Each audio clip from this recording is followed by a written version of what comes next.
Bonjour, aujourd'hui j'aborde un point rarement abordé de ce point de vue-là, celui que je vais développer, c'est l'échec vu comme une force. Quand nous sommes dyslexiques, on connaît l'échec très tôt, dès qu'on va à l'école primaire, à la maternelle même parfois, hein, je crois, on connaît l'échec, c'est-à-dire qu'on n'arrive pas à suivre, hein, vous connaissez ça, et plus tard on ne va pas obtenir de diplôme, le bac, etc.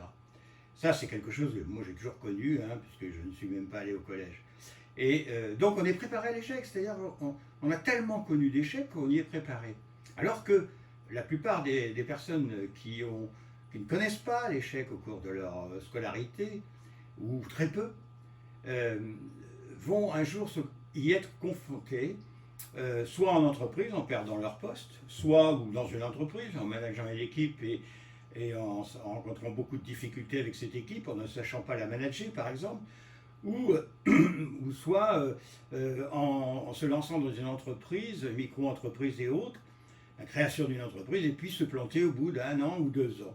Et cet échec est très souvent catastrophique pour la personne, elle se négative complètement, elle a besoin de coach, de psychologue pour l'aider, etc.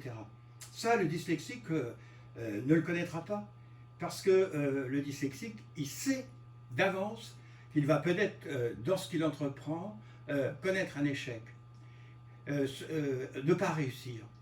Et ça ne va pas le déstabiliser, puisque depuis son petite enfance, il a connu maints échecs et toujours il a essayé de faire avec. Donc il est beaucoup plus solide. Et c'est pour ça que je dis que l'échec, chez les dyslexiques, c'est une force que les autres n'ont pas. Pensez à valoriser vos enfants si vous avez des enfants dyslexiques, bien sûr, et vous-même si vous êtes dyslexique et que vous arrivez dans le milieu du travail, eh bien, pensez que vous êtes beaucoup plus résistant que les autres. Et ça va être une force pour toute votre vie. À bientôt.